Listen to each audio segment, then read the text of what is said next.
adalah Iași, kota terbesar di Rumania, yang di perbatasan dengan Moldova. Banyak orang Moldova di sini, tetapi karena perang, orang Ukraina juga datang.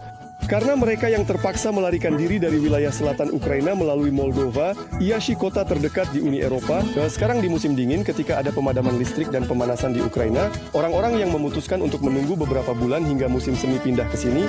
Hari ini saya akan mencoba menunjukkan Rumania yang belum saya tunjukkan di video Bukares. Saya akan berusaha mencari tahu seberapa banyak imigran di Rumania dan mengapa jumlah mereka meningkat dengan cepat. Kadang-kadang saya melihat di jalan arus mobil dengan nomor plat Novograd lebih banyak daripada yang Rumania. Bagi saya ini benar-benar keberuntungan besar berada di Rumania. Selama musim dingin belum ada, kami pasti tidak akan pindah karena di sini ada pemanas. Hari ini kita juga akan mengetahui apa yang dimakan imigran, bagaimana mereka bereaksi terhadap tradisi Rumania, dan dalam bahasa apa mereka berkomunikasi dengan orang Rumania. Setiap orang akan menjawabmu dalam bahasa Inggris. Kan petugas keamanan di supermarket atau orang yang mengurus keranjang belanja.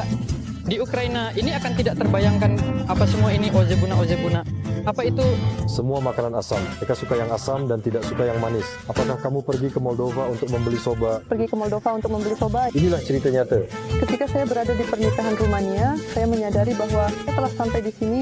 Nanti kita akan melihat dalam kondisi apa para pengungsi tinggal di sini dan bantuan apa yang bisa mereka harapkan. Ini adalah pertama kalinya dalam hidup saya pada saat polisi menawarkan uang, bukan ya. Nah, tidak ada yang memberi kamu 300 euro secara langsung seperti itu di sini. Apakah di Ukraina tidak begitu? Selain itu, hari ini kita akan mengetahui apa yang sebenarnya membuat sebagian besar orang Ukraina pergi ke Rumania. Pada hari-hari pertama perang, roket sudah terbang di atas rumah saya di Zaporizhia pada beberapa kesempatan. Kami tidur di bawah ketakutan dengan siren, di kamar mandi, di atas bantal, di atas selimut. Sangat menakutkan. Rasanya ketika sirene berbunyi, seolah-olah sesuatu akan jatuh tepat di tempat kamu berada. Terkadang ketika di Ukraina terjadi kekacauan total, seringkali merasa tidak ingin hidup. Lalu merasa sangat tertekan. Juga dalam video ini kita akan mengetahui di daerah mana di Rumania yang mungkin berbahaya. Oslo memang kota yang sangat berbahaya. Dan dari sana, seseorang berteriak kepada saya. Ya dan dia hanya mengambil botol bir dan memecahkannya di atas aspal. Dan dia mengikuti saya. Akhirnya di Iași saya akan menemukan sesuatu yang menakjubkan. Saya benar-benar terkejut. Sungguh luar biasa. Sungguh luar biasa.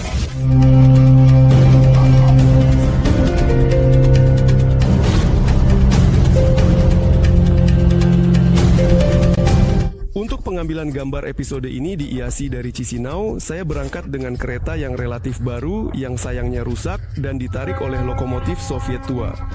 Berapa jam dan tiket murah, dan saya sudah di Uni Eropa. Kereta-kereta ini adalah buatan Soviet, tetapi 10 tahun lalu mereka diperbaiki di Rumania.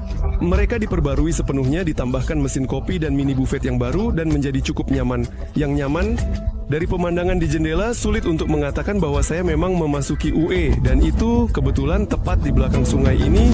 Iași adalah semacam gerbang ke Eropa. Di Chisinau hanya berjarak 100 km, dan pada dasarnya ini adalah salah satu kota terbesar di Rumania. Saat berjalan-jalan di pinggiran, tampaknya Iași tidak banyak berbeda dari kota pasca Soviet pada umumnya. Di sekitar ada jalan-jalan abu-abu, rumah-rumah yang miring, dan bangunan-bangunan yang ditinggalkan. Namun, ketika memasuki pusat kota, semuanya berubah dan kota ini tampak seperti ibu kota Eropa yang besar. Terkadang mengejutkan pengunjung. Saya hanya datang dan mencari kota-kota terbaik di Rumania dan dalam daftar ada banyak dan semuanya berada di akhir. Tapi saya melihat di peta dan dari Balci ke sini hanya 1 jam perjalanan dan kami berpikir ya 1 jam. Dan kami tiba di sini dan kami masuk dan langsung terlihat gedung budaya di sisi itu. Dima, di Rumania ya. Kami mulai berjalan-jalan, melihat-lihat sekarang ya. Sekarang kami bertemu dengan seorang anak laki-laki dari Moldova. Dia menceritakan kepada kami, menunjukkan, dan kami berpikir kota ini keren, sangat luar biasa. Dibandingkan dengan Balci, ini seperti New York. Tentu saja, kota metropolitan. Di Iași, perhatian besar diberikan pada taman. Meskipun musim dingin, di mana-mana Anda dapat melihat bunga-bunga hidup. Yang sangat disukai adalah kota yang hijau. Semak-semak semua dipangkas hijau, banyak pohon, banyak tanaman. Pusat kota terus-menerus diubah dengan berbagai bunga dan semak. Ini Elena. Ya, seperti banyak tokoh dalam episode ini, pergi dari Ukraina karena perang. Ceritakanlah sedikit bagaimana kamu datang ke Iași dan mengapa memilih tempat ini. Ini adalah cerita yang sangat menarik. Kami sebenarnya tinggal di Albania selama 6 bulan. dari bulan Maret hingga sekitar akhir Juli. Kemudian saya akhirnya pergi ke Ukraina. Akhirnya saya titik keberangkatan dari Rumania adalah Balashani. Saya menginap semalam di Balashani dan pergi. Sementara suami saya tinggal di Balashani ketika saya di sana. Sementara dia di sini, dia berkata, "Tuhan, ini milik kita." Apakah Anda suka Rumania? Dia suka. Setelah Albania, makanan, air, udara, dan pohon semuanya berbeda. Semuanya berbeda. Di sana, pisang tumbuh di pohon. Selama tahun 2022, sekitar 100.000 orang Ukraina pindah ke Rumania. Dan ini belum termasuk mereka yang pergi lebih jauh, ke barat. Kadang-kadang saya melihat arus mobil. Dengan nomor plat kami lebih banyak daripada yang Rumania. Seperti yang kita dengar, banyak orang Ukraina sudah pindah ke Polandia. Kami memahami bahwa di sana kemungkinan besar akan sulit untuk menemukan tempat tinggal dan sebagainya. Jadi kami memutuskan untuk pergi ke Bulgaria pada awalnya. Akhirnya, kami hanya sampai ke perbatasan Rumania melalui Moldova, sampai ke Skule. Di sini kami disambut oleh para relawan, dan kami awalnya hanya tinggal untuk bermalam saja. Setidaknya untuk pertama kalinya dalam 4 hari ini, mandi, tidur dalam kehangatan, dan sebagainya. Dan secara umum kami kemudian tetap di sana. Kami sudah memutuskan untuk tidak bergerak kemanapun. Dan kami tidak menyesal, karena kami sudah berada di Bulgaria pada musim panas.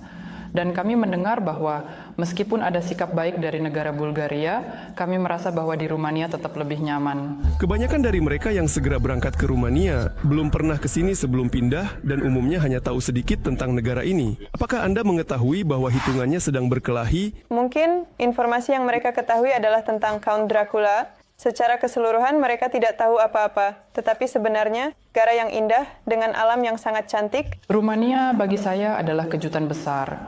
Sebenarnya saya tidak tahu apa-apa tentang Rumania sebelum saya datang ke sini. Secara tradisional, teman besar Ukraina adalah Polandia. Menurut mereka, orang Rumania sangat positif terhadap arus kedatangan orang Ukraina. Saya mendengar banyak ulasan positif dari penduduk setempat. Mereka mengatakan bahwa wanita Ukraina itu sangat cantik, menyenangkan, menarik, dan terdidik. Entah kenapa, saya sering mendengar keheranan ini tentang orang-orang yang terdidik. Saya tidak tahu apakah mereka mengharapkan bahwa semua orang yang datang adalah orang-orang yang tidak terdidik dan tidak jelas. Dekatnya perbatasan memungkinkan orang Ukraina untuk pulang ke rumah hanya dalam sehari, menyelesaikan masalah mendesak dan kembali. Kenapa Rumania? Kenapa IASI? Ukraina 200 km. Saya perlu ke Chernivtsi dan selesaikan urusan, lalu kembali.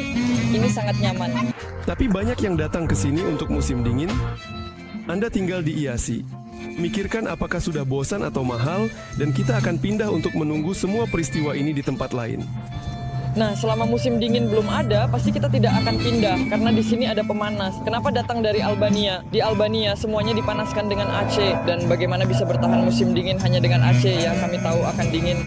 Oleh karena itu kami pergi ke sini, dan mungkin di musim semi kita bisa kembali ke Albania. Ada desas-desus di sana bahwa mungkin akan ada musim dingin di sini.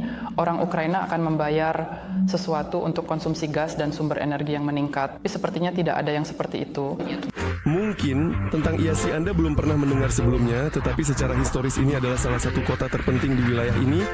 Sebenarnya IASI adalah kota yang sangat tua dan ibu kota Moldova di abad pertengahan. Omong-omong, begitulah Anda berjalan-jalan dan bisa merasakan sejenak dan menikmati benteng abad pertengahan atau gereja tua.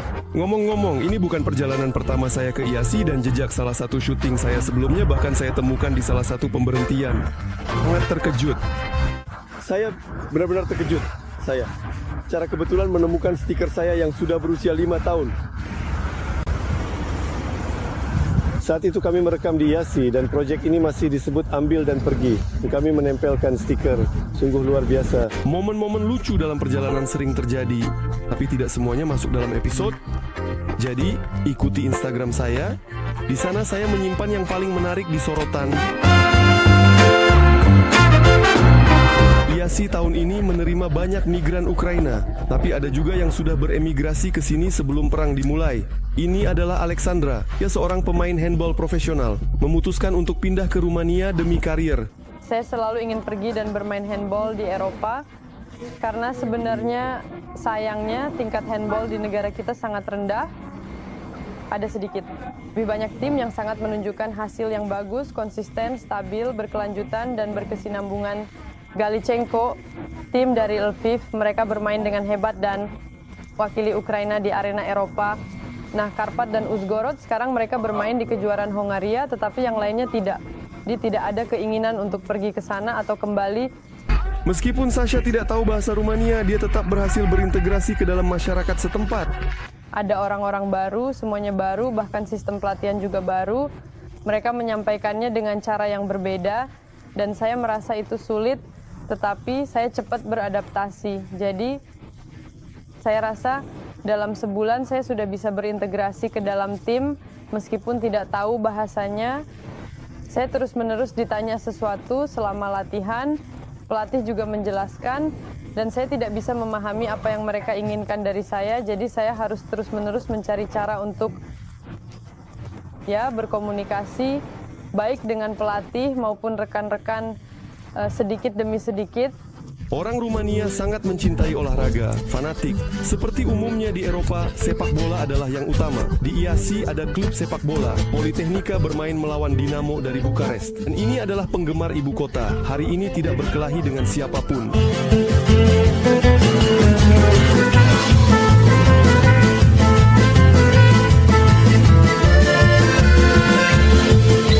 Tanpa mengetahui bahasa, para imigran berkomunikasi satu sama lain, tetapi bertahap berintegrasi ke dalam masyarakat Rumania. Saya tidak akan mengatakan bahwa kami benar-benar terasing sama sekali dari komunitas lokal.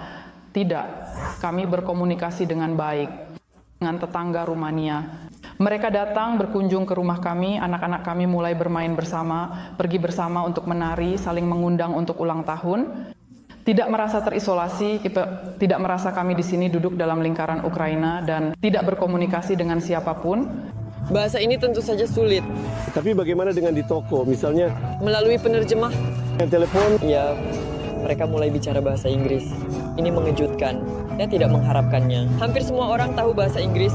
Sayangnya saya tidak tahu, jadi saya hanya berdiri dan tetap menggunakan penerjemah. Nah, kamu tahu ketika kamu berada di masyarakat ini, ingin seolah-olah mendekati mereka, ya menyenangkan untuk mengetahui beberapa frasa mereka.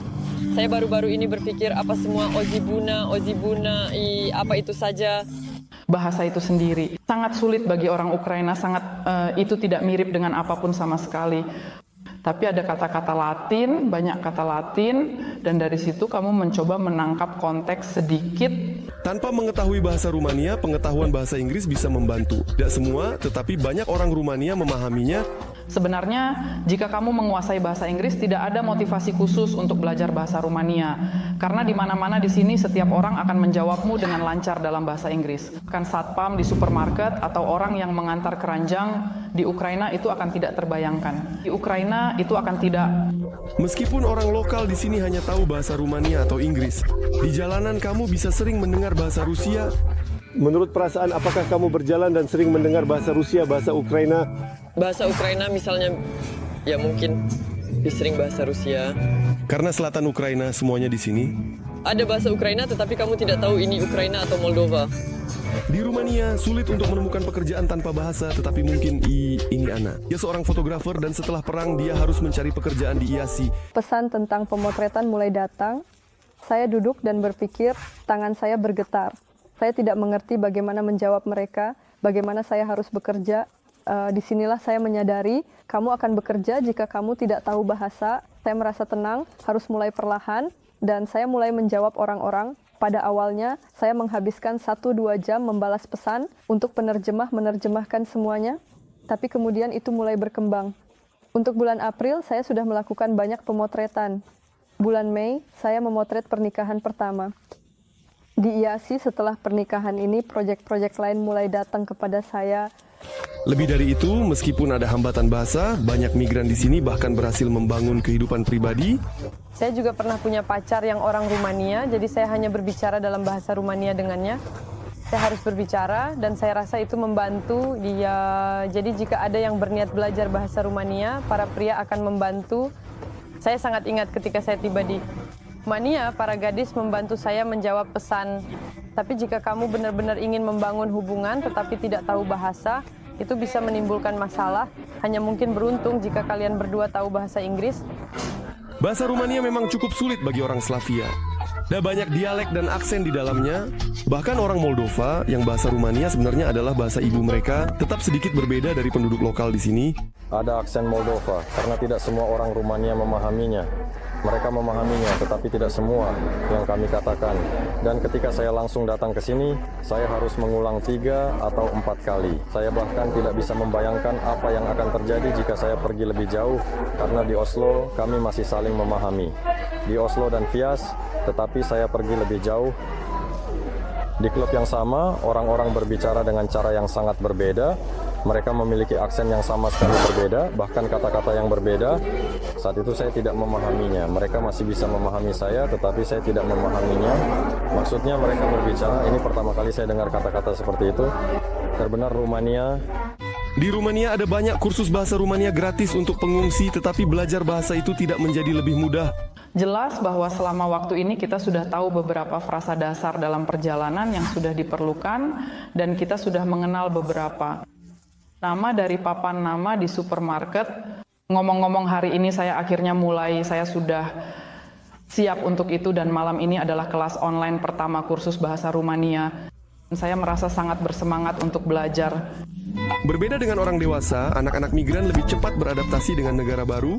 Anak perempuan saya berteman dengan anak-anak Rumania di sebelah dan saya melihat bahwa dia bahkan sudah bisa mengucapkan banyak kata. Saya tidak tahu bagaimana ini dalam bahasa Inggris tetapi dalam bahasa Rumania. Saya pikir dia beradaptasi dengan baik. Jadi dia mengatakan bahwa dia ingin pulang tetapi kadang-kadang dia memikirkan hal itu dan mengatakan bahwa sepertinya dia merasa sedikit sedih di sini karena dia sudah memiliki banyak teman lokal. Sebagian besar anak-anak Ukraina terus belajar di Ukraina secara jarak jauh karena di IASI tidak ada sekolah Ukraina. Di sini, di Rumania, pada prinsipnya tidak ada sekolah Ukraina, ada sekolah yang mengajarkan dalam bahasa Ukraina. Sekolah-sekolah ini tidak berada di IASI. Ini adalah sekolah-sekolah di Suceava, Bukares, tetapi ini adalah sekolah-sekolah, bukan sekolah Ukraina. Mereka mempelajari kurikulum Rumania, anak-anak mempelajari geografi Rumania, sejarah Rumania, tetapi dalam bahasa Ukraina. Satu lagi keuntungan Rumania disebutkan oleh orang Ukraina adalah mentalitas. Mereka bilang ini bangsa ramah, yang memegang nilai-nilai keluarga dan tradisi yang serupa. Saya tetap sangat menyukai responsivitas. Ketika kami tiba, saya tidak tahu apa-apa di sini, tetapi semua orang memberitahu saya segalanya, di mana acara diadakan, di mana kursus diadakan. Saya memutuskan untuk mengikuti kelas bahasa Rumania, tetapi saya pikir ada yang tahu bahasa Rusia, tetapi tidak hanya tahu bahasa Rumania. Duduk di sana, saya mengklik dan pergi. Bagi saya, ini benar-benar keberuntungan besar bisa berada di Rumania. Saya percaya kami benar-benar beruntung bisa berada di sini. Keuntungan terpenting adalah orang-orang, mereka benar-benar terbuka, mungkin bahkan kadang-kadang lebih terbuka daripada di Ukraina. Mereka lebih santai, tidak kaku. Sangat mudah untuk berinteraksi, sangat mudah untuk berkomunikasi, dan sangat mudah untuk mendekati orang asing. Tentu saja orang Rumania memiliki banyak keunikan mereka sendiri. Kadang-kadang ya terasa tetapi tidak terlalu kuat karena bagaimanapun juga Ukraina dan Rumania dekat satu sama lain. Jadi saya rasa tidak ada perubahan yang mendasar. Tapi tetap saja dalam mentalitas, entahlah saya rasa orang Rumania sedikit lebih malas daripada kami. Ini bahkan sering kadang-kadang terlihat dalam latihan atau dalam karakter. Mungkin kami memiliki ketahanan terhadap rasa sakit yang lebih karena saya memperhatikan ini. Cukup sering dalam berbagai situasi dalam kehidupan sehari-hari kita, saya memiliki beberapa pekerjaan. Misalnya handball, online, dan seterusnya. Mereka pergi ke satu latihan, misalnya, oh sudah saya tidak bisa, saya lelah. Kami tidak seperti itu. Mungkin orang Rumania bukanlah orang yang paling pekerja keras di dunia, tetapi mereka tahu bagaimana bersantai dan bersenang-senang. Ana, sebagai fotografer, sangat sering bekerja di acara-acara, tetapi bahkan dia terkejut dengan bagaimana pernikahan berlangsung di Rumania. Ketika saya berada di pernikahan Rumania, saya menyadari bahwa saya benar-benar berada di tempat yang tepat. Pertama-tama, saya terkejut bahwa kami, tim videografer dan fotografer, ditempatkan di meja. Di Ukraina, 100 orang dianggap sebagai pernikahan yang sangat besar. Hanya sedikit orang yang bisa mengadakan pernikahan sebesar itu. Di Ukraina, 100 orang dianggap sebagai pernikahan besar. Sedikit orang mengadakan pernikahan sebesar itu. Kami memiliki Janua persepsi. Rata-rata di sini pernikahan biasanya 50 orang, ada 100 atau 150 orang. Saya terkejut bahwa mereka begitu energik. Semua 150 orang berkumpul dan bersantai di lantai dansa. Inilah perbedaan utama dari pernikahan kami. Di pernikahan kami, acara berakhir pada pukul 11 malam dengan memotong kue, semua pulang ke rumah. Kami tidak memiliki hal seperti itu bahwa pesta hanya dimulai di sini pada pukul 11 malam. Ini sangat mengejutkan saya. Di sini orang-orang sangat religius dan bagi mereka sangat penting untuk diberkati. Di hari pernikahan, Agama memiliki tempat khusus dalam kehidupan orang Rumania dan di Iasi terdapat lebih dari 100 gereja ortodoks. Bangsa Rumania lebih religius dibandingkan dengan bangsa Ukraina.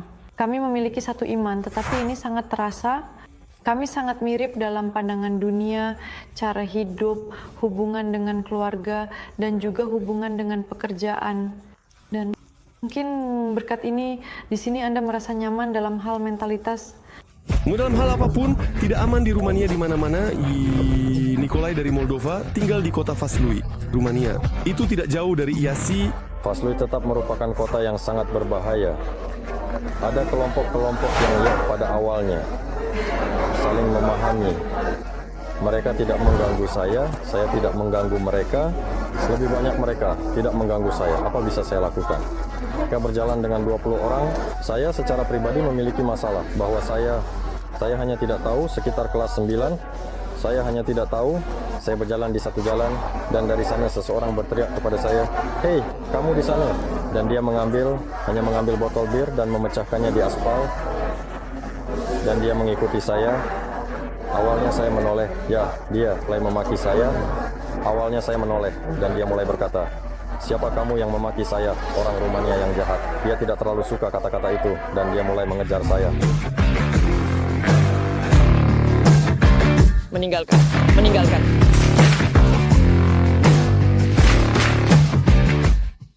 Mencari pekerjaan di Rumania tidak begitu sulit, tetapi bagi perwakilan dari profesi tertentu, hal ini lebih mudah dibandingkan yang lain. Orang-orang pertama yang berhasil beradaptasi di sini adalah para relawan yang awalnya membantu secara sukarela, kemudian mereka diundang oleh organisasi kemanusiaan seperti Palang Merah, perwakilan PBB, dan sebagainya untuk bekerja.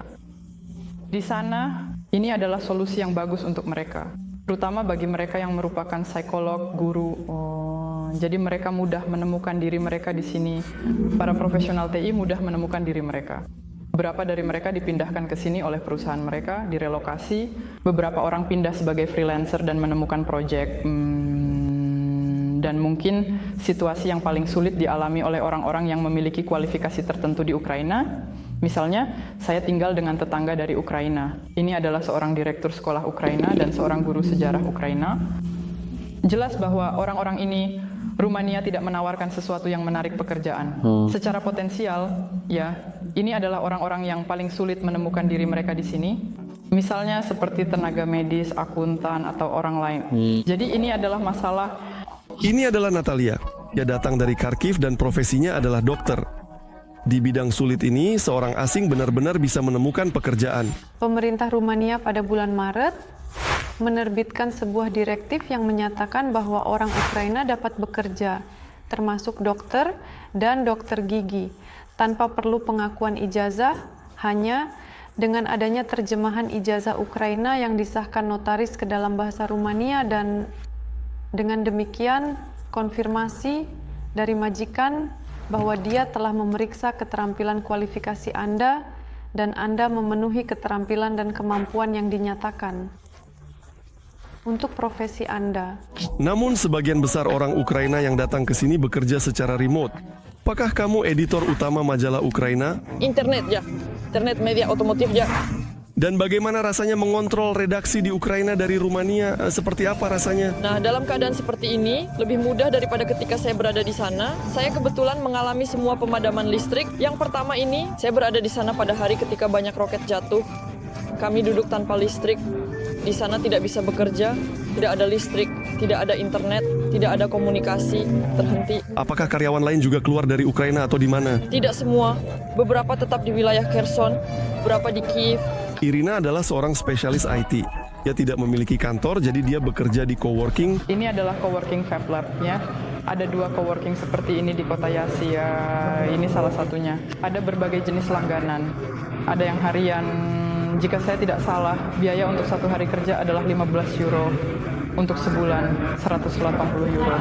Nah, ada juga opsi diskon. Ya, jika membayar untuk setahun atau setengah tahun, harganya sedikit lebih murah, sedikit lebih rendah. Sementara itu, tersedia tempat kerja yang nyaman, ruang konferensi, teh, kopi, dan perusahaan yang hebat. Omong-omong, di sini selalu ada permen Ukraina. Sedikit, tetapi selalu ada permen Russian, khususnya di coworking ini. Meskipun Rumania adalah negara Uni Eropa, kondisi kehidupan di sini mirip dengan CIS. Di sini ketika kamu menyewa tempat tinggal, setidaknya ada beberapa barang dasar. Ini bisa berupa lemari, kulkas, tempat tidur, sofa, kursi. Jika dibandingkan misalnya dengan negara seperti Jerman, saya punya teman di Jerman, dia adalah penduduk setempat. Ketika saya bertanya, saya bilang, Lukas, bisakah kamu memberitahuku berapa biaya sewa? Dia menyebutkan jumlah perkiraan di sana. Saya melihat, dan di sana hanya ada apartemen kosong. Saya mulai bertanya, bagaimana dengan furnitur? Dia bilang, kamu masuk dengan furnitur. Saya bilang, maksudnya bersama perabot. Ya, kamu membeli semuanya sendiri dan membawa milikmu sendiri. Dia bilang, di kalian di Ukraina tidak begitu. Tidak, di sini semuanya disewakan. Trika, maaf, meninggalkan dengan peralatan makan. Oleh karena itu, Mama, saya memutuskanlah bahwa Jerman bukan pilihan terbaik. Sewa studio adalah 500 euro per bulan ditambah 20% pajak dan ditambah listrik. Pajak 19% dan ditambah listrik. Ketika saya berpikir bahwa saya harus menyewanya, jujur saja, saya sebenarnya tidak tahu bagaimana saya akan membayar untuknya di masa depan. Saya siap bekerja tanpa henti, hanya untuk bisa membayar sewa tempat tinggal, sewa ruangan, dan kebutuhan sehari-hari. Apakah uang yang kamu dapatkan dari pekerjaan di Ukraina secara remote cukup untuk hidup di sini? Dan bagaimana membandingkan uang yang sama di Ukraina dan di sini? Di mana kamu bisa lebih banyak memanjakan diri dengan jumlah itu? Nah, menurut saya, sekali lagi saya membandingkan setelah Albania. Di Albania semuanya sangat murah, sangat murah. Di sini lebih mahal, dan saya merasa seperti di Ukraina. Nah, saya baru saja pergi ke Ukraina. Tidak, di Ukraina lebih murah. Lebih murah sekarang. Apakah sekarang harga di Ukraina naik drastis? Naik. Saat masuk toko, saya membeli banyak, menghabiskan 10 euro. Tidak bisa membeli sebanyak itu. Jadi, meskipun pada awalnya saya merasa harga sangat mirip. Nah, ada beberapa item sayuran. Mungkin sama. Jika mengambil susu atau daging, di sini semuanya lebih mahal. Rumania adalah salah satu negara termurah di UE, tetapi bagi pengunjung harga-harga ini terasa tinggi. Susah sekali untuk terbiasa dengan harga-harga itu, karena di Ukraina pada saat itu saya merasa semuanya lebih murah, dan di Rumania saya melihat dan pikir, aduh kenapa begitu mahal. Nah, untuk makanan saya rasa, jika kita pergi makan di kafe, harganya sedikit lebih mahal dibandingkan di Ukraina, di Lviv yang sama, atau misalnya di rumah saya semuanya 2 kali lebih murah. Tapi di sini harganya saya rasa kira-kira sama seperti di Kiev. Satu-satunya yang saya perhatikan mahal di Rumania adalah layanan, misalnya industri kecantikan. Secara kasar, mewarnai rambut bisa seperti biaya 200-300 euro. Untuk Ukraina itu sangat mahal. Dan secara umum, barang-barang yang terkait dengan kerajinan tangan, misalnya, ulang tahun putri, saya melihat kue-kue yang dibuat tangan di sana dan lain-lain sebagainya. Semuanya jauh lebih mahal dibandingkan di Ukraina.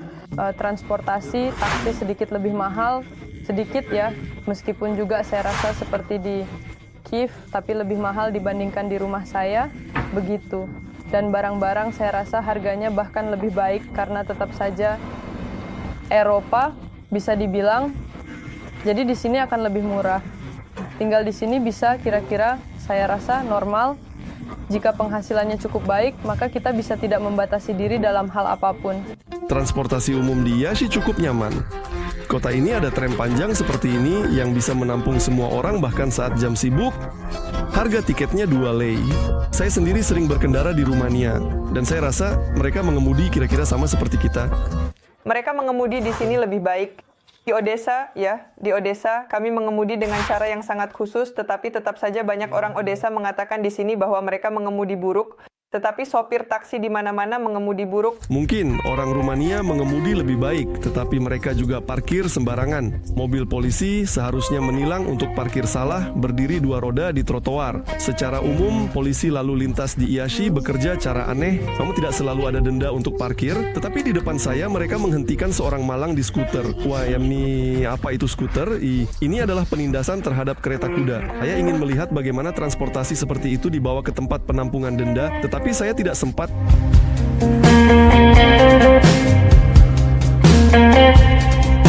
Sangat menyenangkan untuk mencoba hidangan asing yang baru di suatu tempat saat perjalanan wisata, tetapi berpindah dan kehilangan akses ke makanan yang biasa saya makan itu sudah menjadi masalah. Makanan mereka berbeda dari makanan Ukraina. Orang-orang suka yang asam. Mereka memiliki semacam brine yang borscht. Semua makanan asam. Mereka suka yang asam dan tidak suka yang manis. Inilah intinya. Saya sudah terbiasa, saya tidak tahu. Seorang hanya tergantung pada zona mana kamu berada. Di suatu tempat mereka memasak, saya tidak tahu, mungkin saja sesuatu yang lebih manis, mungkin di tempat lain berbeda. Saya rasa saya tidak terlalu pilih-pilih tentang makanan. Saya suka. Ini adalah pertama kalinya saya mencoba kashpane. Ini adalah keju goreng. Ini adalah hidangan Bulgaria menurut saya. Tetapi di Rumania saya mencobanya untuk pertama kalinya. Ini sangat enak. Mereka memiliki kentang yang sangat enak. Dia sangat menyukai kentang. Di sini kentangnya sangat lezat. Saya tidak tahu mengapa ada rasa manis yang nyata di sini. Awalnya saya hanya makan kentang. Saya sangat suka makanan di sini, terutama sarma. Mungkin karena saya sangat menyukai golubtsi atau saya merindukannya. Tapi mereka juga sedikit asam. Karena selera orang Rumania, hampir tidak mungkin menemukan beberapa produk di Iași yang biasa digunakan oleh orang Ukraina. Nah, banyak orang sebenarnya menderita karena makanan yang biasa. Misalnya di Rumania hampir tidak ada teh hitam gitu ya. Ini adalah kekurangan ya. Orang-orang membawa teh hitam dari Ukraina. Ada penggemar soba, ikan herring, dan semacamnya yang berusaha membawanya. Di sini tidak ditemukan. Teman-teman, mengapa tidak minum teh jika tidak ada orang Ukraina? Pergi ke pusat perbelanjaan, langsung ke bagian teh, pasti akan ada yang berdiri dan mengumpat karena tidak bisa menemukan teh. Hitam, longgar. Hanya teh hitam. Ada teh herbal. Mungkin seperti untuk penurunan berat badan. Saya tidak tahu. Di Ukraina ada banyak jenis teh. Dan merek dan teh dan semacamnya. Mungkin ini yang membedakan. Sini sebaliknya, kopi sangat banyak. Di sini banyak kopi. Beberapa orang membawanya. Di Moldova, Apakah kami pergi ke Moldova untuk membeli soba. Teman-teman kami mengirimkan, kolega saya juga mengirimkan kami soba dan teh dari Moldova. Tapi orang-orang dari Moldova di pasar lokal, mereka entah bagaimana mulai mengambil pesanan, seperti apa yang harus dibawa dari Moldova untuk orang Ukraina. Dengan siapa Anda berkomunikasi di sini? Sini banyak orang Ukraina. Ketika baru tiba, kami bertemu dengan orang Moldova. Seluruh lingkaran komunikasi ada. Kami hanya saling mengenal bahasa. Kamu mulai berbicara, mereka mengerti dan kamu merasa keren. Moldova adalah satu-satunya yang benar-benar memahami orang Ukraina maupun Rumania dari segi bahasa maupun mentalitas. Jadi mereka menjadi penghubung antara keduanya. Saya bertemu dengan beberapa orang imigran. Dan di sana saya berkenalan. Saya menjadi relawan selama beberapa waktu. Nikolai adalah mahasiswa dari Moldova. Saat perang dimulai, dia menjadi relawan dan membantu orang Ukraina yang lari ke Rumania. Mereka tentu saja saling memahami, karena di Rumania tidak mengajarkan bahasa Rusia. Mereka mengundang saya, karena mereka tahu bahwa saya tahu bahasa Rusia, dan mereka meminta saya untuk tinggal bersama mereka untuk beberapa waktu, membantu mereka karena mereka tidak memiliki siapa-siapa. Kemudian teman-teman yang juga orang Moldova. Datang 2 gadis, dan kami juga membantu mereka. Dia berkata itu sulit karena sebagian besar pekerjaan sukarela dengan pengungsi harus dilakukan oleh orang Moldova. Mereka benar-benar sangat banyak. Maksudnya untuk 3 orang ada sebanyak itu. Nah, saya ingat ada satu kali 150 orang sekali lagi. Sangat sulit, harus bolak-balik kembali ketika makanan atau semua orang memiliki masalah masing-masing. Bagaimana cara terhubung ke internet, di mana air, mana makanan, kapan kami akan diberi makan. Saya punya masalah, di mana bisa membeli nampan. Ya, di mana bisa membeli, kami tidak ingin ketinggalan. kapan kereta datang. Saya tidak ingin pergi. Seringkali orang Ukraina memilih menggunakan layanan yang dikelola oleh orang Moldova karena lebih mudah untuk menjalin kontak dengan mereka. Sulit untuk menemukan layanan tertentu karena sekali lagi ada hambatan bahasa yang sangat jelas dan sangat nyata sekali. Bahkan di sana, hampir ada mobil di sini juga. Terkadang ada orang Moldova yang bekerja, tetapi kita masih perlu tahu dan menemukan di mana mereka berada. Hal yang sama berlaku untuk kedokteran gigi. Kami di sini menemukan satu klinik gigi, dan di sana juga hanya ada orang Moldova yang bekerja. Jadi kami pergi ke sana. Tidak semua orang tahu kata-kata, bukan hanya dengan aksen, terkadang mereka lupa kata-kata, tetapi itu kami memiliki kasus, kami datang ke klinik gigi, ada seorang gadis, dia hanya lupa kata Selasa, dia mengatakan hari setelah Senin, tetapi itu hanya karena dia tidak sering menggunakan bahasa Rusia sebagai bahasa utama. Karena tinggal di sini, di Rumania. Setelah awal perang, Moldova menjadi titik transit bagi banyak orang Ukraina dan para pengungsi sering mengingat kebaikan orang Moldova. Kami sebenarnya berangkat pada tanggal 24. Kami berpikir untuk pergi ke Chisinau dan berhenti. Tetapi di perbatasan, kami dihentikan oleh polisi saat itu. Dia menawarkan, ambil uang. Dia bertanya, punya lei? Kami punya uang, semua baik, tetapi dia bilang, ambil sementara, karena kalian tidak akan menukarnya, agar kalian punya lei sementara. Ini adalah kasus pertama dalam hidup saya, ketika bukan saya yang menawarkan uang kepada polisi, tetapi dia yang mengatakan kepada saya, untuk mengambil uang, kami dibawa, ditempatkan langsung di sebuah rumah, kami tidak dikenal, kami hanya dibawa, ada orang-orang yang datang, memberikan kunci. Kami tinggal di sana dengan beberapa tahanan lainnya juga, kami ditempatkan di rumah ini. Memberi kami segalanya peralatan makan. Pagi-pagi, orang-orang yang tidak dikenal membawa banyak makanan, anak muda, orang-orang. Mereka membawa makanan untuk kami, membawa barang-barang kebersihan, membawa... Sayangnya di rumah kami tidak ada pemanas, tetapi kami tidak mengeluh. Sana cukup hangat. Selimut sudah cukup bagi kami, tapi kami bilang bahwa tidak ada pemanas. Dalam 10 menit, mereka membawa radiator dari suatu tempat, dan ini sangat menyentuh hingga meneteskan air mata, karena sikap seperti itu pada dasarnya kepada orang-orang asing yang datang, ya, kami mengalami kesedihan di negara ini, tetapi itu sangat mengejutkan dan menyenangkan dari pihak Moldova dan Rumania. Banyak yang mempersiapkan untuk pindah sebelumnya. Perusahaan tempat Ekaterina bekerja berhasil memindahkan karyawan dari Ukraina. Belum perang dimulai, kami dipersiapkan untuk seluruh situasi ini dipersiapkan. Kan sebelum semua peristiwa yang dimulai pada 24 Februari, sejak pertengahan Desember, perusahaan menekankan bahwa perlu untuk pergi, bahwa akan ada situasi di mana kemungkinan besar akan terjadi beberapa peristiwa buruk di Ukraina. Kami berdiri di perbatasan di Starokazache selama sekitar 15 jam. Saya tidak ingat. Bagi saya, waktu itu terasa seperti hanya 5 menit saja. Sungguh, saya merasa seolah-olah sekarang berdiri, hanya duduk di mobil selama 15 jam, itu tidak terbayangkan. Pada saat itu, saya sama sekali tidak ingat apa-apa. Saya ingat ketika kami tiba di perbatasan dengan Moldova, ada rasa lega yang luar biasa. Saya benar-benar tidak bisa menggambarkannya. Saya juga membawa beberapa anggota dari keluarga saya ke sini, bibi dan paman saya. Mereka yang sudah pensiunan. Dan mereka kehilangan rumah di wilayah Zaporizhia. Rumah mereka dibom. Mereka datang ke sini dan malam-malam pertama mereka terus terbangun, bangkit. Mereka merasa seolah-olah ada ledakan di sekitar. bagi Ana, pergi adalah keputusan yang sangat sulit karena pada saat itu keluarganya dan teman-temannya masih berada di Ukraina. Saya berada di Odessa. Saudara laki-laki saya yang tinggal dekat dengan pangkalan militer berada di kota lain. Di depan saya ada pilihan yang sulit. Entah pergi sekarang bersama semua orang atau hanya pergi menemuinya. Dan kemungkinan besar tidak kembali karena sudah ada kemacetan. Orang-orang sudah berjalan dengan koper, menarik uang dan sudah tidak mungkin untuk kembali. Dan saya menelepon bibi, nenek, semua mengatakan kepada saya untuk pulang. Tapi entah kenapa saya sangat takut untuk kembali.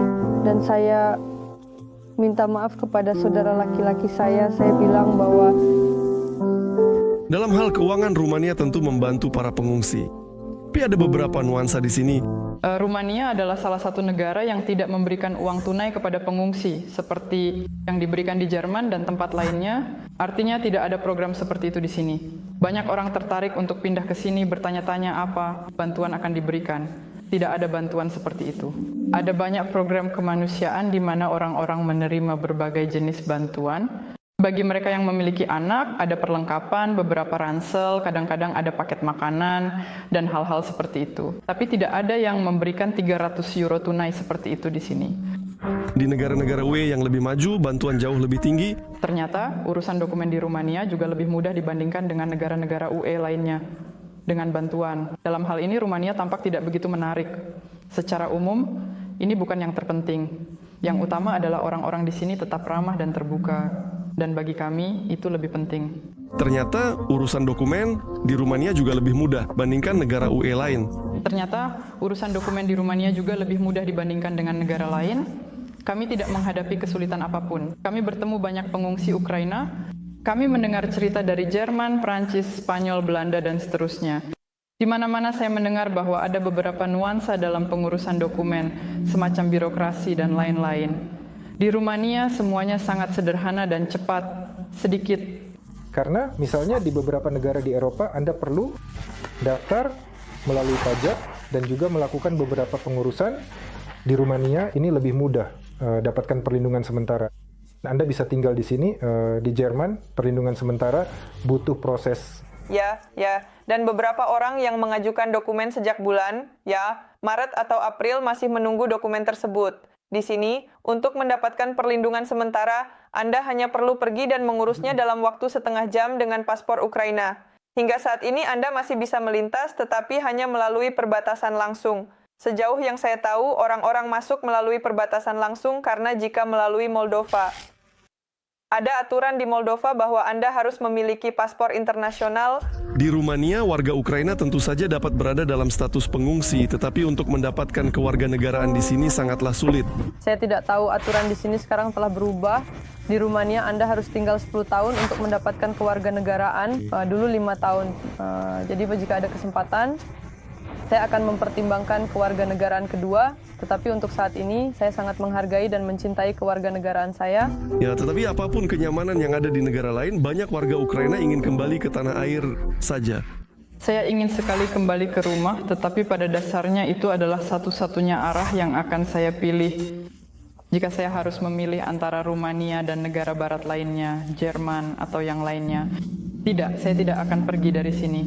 Apakah Anda menganggap bahwa menurut Anda perang akan berakhir tetapi Anda tetap akan tinggal di Rumania? Kamu tahu, sebenarnya saya tidak meramalkan, tetapi saya sangat menyukai kota ini. Dia sangat mirip dengan kita dalam beberapa hal, entah bagaimana dalam hal mentalitas, ukuran, dan di sini Anda merasa nyaman dan seperti di rumah. Ini adalah episode tentang Iasi, kota yang menampung ribuan pengungsi. Meskipun bagi banyak orang itu bukan rumah, tetapi setidaknya membantu mereka dekat dengan rumah. Ikuti YouTube dan Instagram saya, banyak hal menarik di depan. Sampai jumpa.